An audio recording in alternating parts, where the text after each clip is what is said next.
Hey Pokedad fan club, it's me Pokedad, and I've got another Pokemon news update. Another couple cards I want to talk to you about from XY9, which is Rage of the Broken Sky. Is what it is in Japanese, but it's going to be Breakpoint for us in English. And I have to say, this set is already beginning to look pretty interesting. So we're going to look at Frogadier, Greninja Break, and Manaphy EX today. They released Frogadier, and normally I wouldn't spend a lot of time um, showing these cards off, but there's Frogadier right there. Um, Stage 1 that evolves into Greninja. But let's talk about what it does, though. And this is actually pretty neat. Only has 70 HP, evolves from Froakie. But for one water energy, you can use Water Clone, which is search your deck for up to 3 Frogadier and put them on the bench, shuffle your deck afterward. Now, that doesn't seem all that great. Most people, when they have an attack where it's like call for family and stuff like that, people just aren't. It's not really all that good. We don't use those attacks very much because it's kind of a waste of an attack. But this attack, I mean, on turn 1 potentially, think about it this way: if you have Froakie Wally into Frogadier, and then you use this Water Clone on turn 1, you could literally have 4 Frogadiers out on turn 1. Now, why is that so great? Well, because Stage 2s have always been a really hard deck to play. And with these break cards coming in, it's even harder to play. I don't know if you've even toyed with Chestnut Break yet, but by having 4 cards, Chespin, Quilladin, Chestnut, and Chestnut Break, even with the Forest of Giant Plants, it just makes the deck so inconsistent that it's just really hard to get everything out. So having a Greninja Break, which is another like stage 3, seems pretty difficult to get out, especially since you don't have a Forest of Giant Plants for water types. So what did they do to help Frogadier? They made it so that you can just not have to worry about the Froakie. So by using this attack, if you could get 3 more Frogadiers, uh, you can just disregard having to do the evolution from Froakie to Frogadier. Then next turn you can begin evolving your Greninjas, and then by the following turn, then you can evolve into Greninja Break. So I think it's good. I think it's a very playable stage 1 that's going to see some play. The other thing I'm disappointed about this, and I'm not really disappointed. I have a feeling that Pokemon is really going to bring out a lot of new cards that will help other stage 2s, but I feel like fairies have really gotten the short end of the stick on this, because at least Chestnut Break, even though it's a stage 3 in essence, it does have the Forest of Giant Plants. So if done right, you could literally have it on turn 1. Now, is it likely? It's still kind of tough even with the forest, but fairies, like, there's 2 good fairy cards that are both playable. Gardevoir is a stage 2, heals 20 damage. I mean, if you could have 2 or 3 of those on your bench, you could be healing damage off of any Pokemon every single turn, and it actually heals everybody. So you could literally be moving in and out, retreating, bringing something else up, and then healing the damage off, and literally you could um, keep all your Pokemon healed off really well. The other one is the new Florges card and the Florges Break. So Florges Break is a stage 3 in essence, but there's really no way to get it out quickly. And by the time you do get one out, I mean, your opponent is pretty much, if they're playing any kind of aggro deck like um, Vespiquen or Mega Rayquaza. I mean, Mega Rayquaza turn 4 is trying to win the game by turn 4, and here you're trying to get Florida's Breakout by turn 4. So I feel like they got to do something, and my hope is that it comes in some kind of supporter card. Um, I don't know how. I mean, I would love to see something like discard 2 cards in your hand and then play your supporter. So it has a lot. You have to give up a lot. You have to give up 2 cards in your hand and your supporter for the turn, but then search your deck for a stage 2 and put it on your bench. I mean, I think that would be really awesome. Though I think water, grass, and um, fighting types shouldn't get that privilege. So I think it should only be limited to certain types because they already have ways to get stage 2s in quickly, either through the Forest of Giant Plants or through Archie's Ace in the Hole or Maxie's Hidden Ball Trick. Anyway, I digress. So let's get on. Sorry I almost spent so much time on that, but I just feel like, it's some commentary that we need to talk about because if you're going to make breaks viable, they have to be playable. And if they're not playable, then it's not even worth having them. So anyway, let's move on to, let's look at Greninja first. Now, here's the picture. You can kind of see that's the Greninja break. It's again, very nice card. And then below it, you actually see the Greninja. So we don't actually see the picture of the Greninja. We just see the Greninja break. So we do know that the HP, though, of Greninja breaks 170, which is pretty high.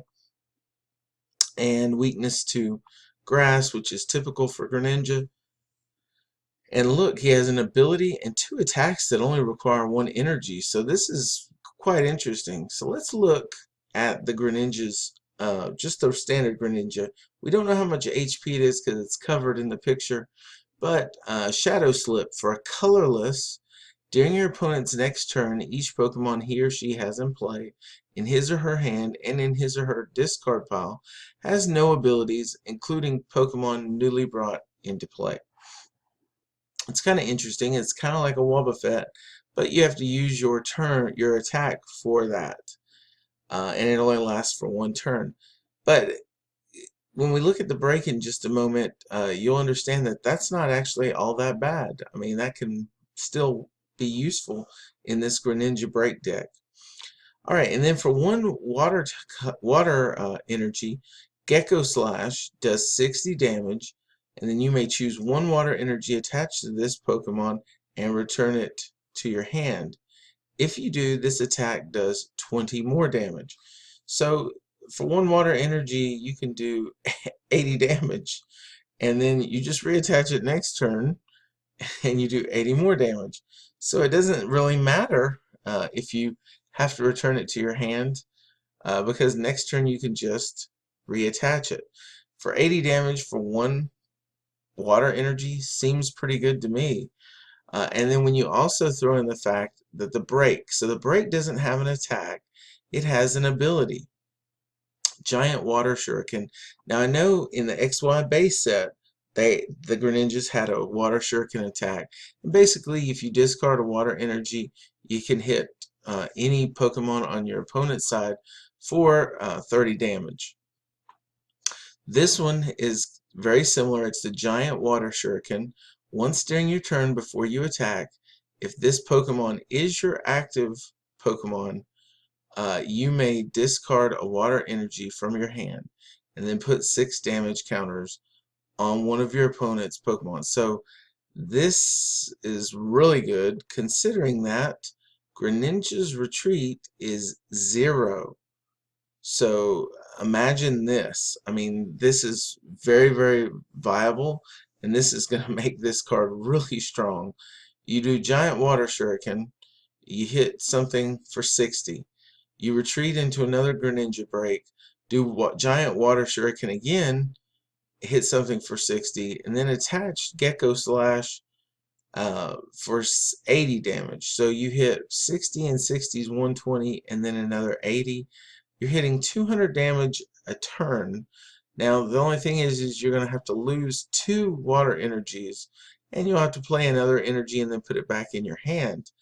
However, there is a card that just came out called Fisherman, so you can just bring those energies back. So once this guy sets up, I mean, 170 HP is EX, but it's only one prize, and so it's not it's your opponent's gonna have a hard time hitting it, and you can snipe stuff on the bench up to 120 damage per turn, so you could hit something like a Regice that's getting charged up, or knock out a aromatisse that they need, or just about anything. I mean, you could hit two Zubats that haven't even evolved yet. I mean, the thoughts on being able to hit 120 to the bench and then still hit 80 to the active. I mean, that's really strong. The flexibility in that really makes it very worthwhile.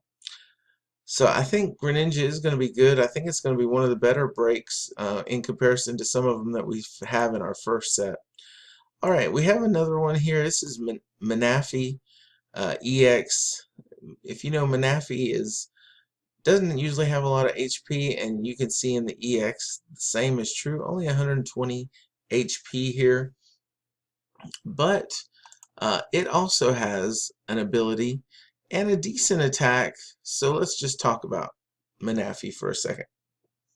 Again, remember though, it's only 120 HP, easy knockout, two prizes easily. But ability, Aqua Cube. Each of your Pokemon that has a water energy attached to it has no retreat cost. Okay, so you can just play Manaphy EX down on your bench, and it's kind of like the new Darkrai. Darkrai was, if there was a dark energy attached, they basically had free retreat. Now Manaphy has become the new Darkrai. So there will be people that are playing cards around this. They'll play this card in their deck and use water energy just just and use this card just for the free retreat. And then also the attack, it's not super good, but you know, at least it's something. Two water energies, mineral pump here for 60 damage, and then heal 30 HP from each of your benched Pokemon. So I don't know, I mean, the risk seems high that this will get knocked out if you bring it to the active, but remember that because of its ability, Manaphy could retreat next turn, so it might be something just to do some chip damage and then heal. I mean, think about it, if you have Rough Seas in play, you're going to heal 30 already, and then using this will heal another 30 on all your bench. So now you're healing 60.